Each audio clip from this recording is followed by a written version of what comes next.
আমার ছেলে পানছড়ি মাঠে প্রতিদিন ফুটবল খেলে। এখন হেলগাঁও একাডেমিতে চান্স পাইছে। আর আমি সব সময় উপজেলা মাঠে একাডেমির প্র্যাকটিস দেখতে আছি। এখানে অনেক প্রায় 150 ছেলে এখানে ফুটবল একাডেমিতে প্রশিক্ষণ নেয়। এখন সবাই মনোযোগী দিয়ে ভালো খেলে। আমি মোহাম্মদ জুবাইর ইমন। আমি আজকে বলছি পানছড়ি ফুটবল একাডেমির কথা, যেখানে আমার ছোটবেলা থেকেই বেড়ে ওঠা।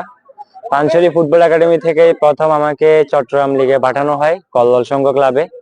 এরপর কল্লোল সংঘের হয়ে আমি ঢাকা সেকেন্ড ডিভিশন লিগও খেলেছি। তাছাড়া আমি ফুটসাল খেলার জন্য 3বার দেশের বাইরে গিয়েছি, নেপাল, থাইল্যান্ড এবং সার্বিয়াতে। তো পানছড়ি ফুটবল একাডেমিতে কোনো ফি নেওয়া হয় না, বিনামূল্যে প্রশিক্ষণ দেওয়া হয়। এই ধরনের একটা একাডেমি বাংলাদেশে বিরল। আমি ছোট থেকে পানছড়ি ফুটবল একাডেমিতে খেলি। আমি চট্টগ্রাম বিভাগে খেলেছি এবং কি সেকেন্ড ডিভিশন, পাইনিয়র এবং বিসিএল খেলেছি।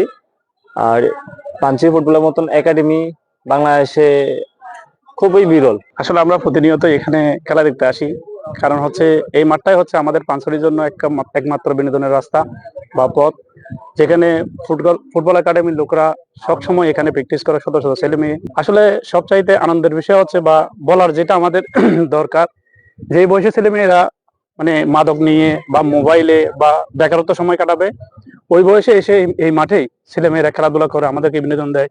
তারাও নিজেরাও খারাপ থেকে বেঁচে থাকে। এটা আমাদের সবচাইতে বড় পাওয়া। ফুটবল একাডেমির ছেলেপেলেরা এখানে ট্রেনিং নেয়, তো এটা দেখার জন্য সবসময় আসে বিকেল বেলা ঘোরার জন্য। এবং এখানে আসলে মোটামুটি ভালো একটা সময় কাটে ছেলেপেলেরা, যেহেতু পানছড়ি ফুটবল একাডেমির অনেক ছেলেপেলেরা এখানে ট্রেনিং নিচ্ছে বা ইয়ে করতেছে, এই কারণে সবসময় আসে। এখানে আমরা প্রতিনিয়তই শুক্র শনিবার আমরা খেলা দেখতে আসি এবং আমাদের যে অবসর সময়টুকু যায় সেটুকু খুব ভালো কাটে আর কি। ধন্যবাদ। সম্পূর্ণ বিনাশ্রমে প্রশিক্ষণে আছে এবং আমাদের এই একাডেমিতে ঠিক সহযোগিতা বিভিন্ন সংস্থা থেকে পেলে আরো একাডেমি এগিয়ে যাবে।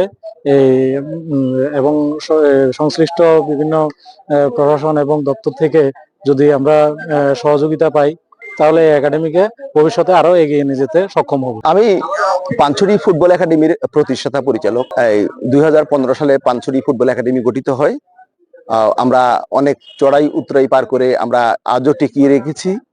আমরা Panchhari football academy Bangladesh football federation থেকে 1 স্টার অর্জন করেছে এরই মাঝে। আর এখানে সবচেয়ে বড় বৈশিষ্ট্য হলো যে এখানে ক্লাস 1 থেকে শুরু করে ডিগ্রি পড়ুয়া ছেলেরা পর্যন্ত এখানে খেলা শিখে, যেখানে রয়েছে প্রায় 2 শতাধিক ছেলে এবং মেয়ে। এখানে আরো একটা সবচেয়ে বড় জিনিস হলো যে এখানে কোনো শিক্ষার্থী থেকে যারা ফুটবল খেলা শিখে ওদের থেকে কখনো কোনো ধরনের বেতন নেওয়া হয় না। এটা ছাড়াও যারা গরিব এবং মেধাবী খেলোয়াড় তাদেরকে একাডেমির পক্ষ থেকে বুট, জার্সি থেকে শুরু করে বিভিন্ন খেলার যে সরঞ্জাম এগুলো আমরা দিয়ে থাকি। তো পানছড়ি ফুটবল একাডেমির সফলতাও এসেছে বাংলাদেশ যেই ফুটসাল ফুটবলের যে ক্যাপ্টেন ছিল পানছড়ি ফুটবল একাডেমির ইমন, সে অলরেডি সার্বিয়া, সিঙ্গাপুর এবং নেপাল খেলে এসেছে। গোলকিপার রিয়াজ, সেও ফুটসাল নেপালে খেলে এসেছে, ঢাকা লিগে খেলতেছে এবং এখনো খেলছে। এই ধরনের অনেক খেলোয়াড় আছে। তো আমরা এই ফুটবল একাডেমি ধরে রেখেছি, আমরা ধরে রাখবো এবং আমরা প্রতিদিন বিকালে পানছড়ি মাঠটাকে চাঙ্গা করার চেষ্টা করি। আমরা 3 বিজিবি জুনুদিন মহোদয় পানছড়ি ফুটবল একাডেমি পরিদর্শনে আসছে, এসে আমাদেরকে ক্রীড়া সামগ্রী কেনার জন্য আর্থিক সহযোগিতা করেছেন এবং 3 বিজিবি পানছড়ি ফুটবল একাডেমিকে সবসময় আর্থিক ক্রীড়া সামগ্রী দিয়ে থাকে, সহযোগিতা করে থাকে আমাদেরকে। পানছড়ি ফুটবল একাডেমির পক্ষ থেকে 3 বিজিবির জোন কমান্ডার মহোদয়কে আন্তরিক ভালোবাসা এবং কৃতজ্ঞতা জানাচ্ছি। আমি ভালো আছি তোমাদের সবার দোয়ায়। তোমাদের কি অনেকক্ষণ দাঁড়িয়ে আছো নাকি? অনেকক্ষণ।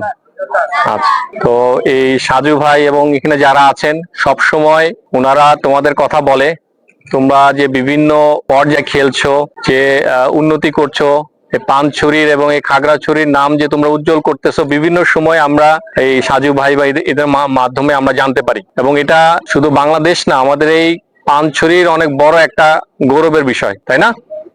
অনেক গৌরবের একটা বিষয়। তো আমরা লোগান জোন সবসময় চেষ্টা করেছে, এর আগেও ছিল, এর আগেও জোন কাপ এখানে হতো, অনেকদিন থেকে এটা নাই।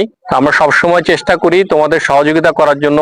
সাজু ভাইয়ের মাধ্যমে ওনাদের বিভিন্ন যে ডিভিশন পর্যায়ে যে খেলা, বিভিন্ন পর্যায়ে যে ইয়াগুলো থাকে, ইভেন্ট গুলো থাকে উনি আসেন আমাদেরকে জানান এবং সেই অনুযায়ী আমরা আমাদের সাধ্যমতো চেষ্টা করি। তো ভবিষ্যতেও আমরা এটা আমাদের চেষ্টাটা অব্যাহত রাখবো ইনশাল্লাহ। আর এই পানছড়ির যে ফুটবল একাডেমি এটার উন্নয়নের জন্য আমি উপজেলা প্রশাসনের সাথে এবং এখানে যারা আছেন সাজু ভাই থেকে শুরু করে যারা কোচ আছেন সবার সাথে বসে এটাকে আরো কত সুন্দর করে আরো ডেভেলপ করে এটা যেন এগিয়ে নেওয়া যায় সেটা আমরা চেষ্টা করব। ঠিক আছে? আর কিছু নিয়ে আসছেন প্লেয়াররা কেউ আসবে কিছু? ইমন আসো।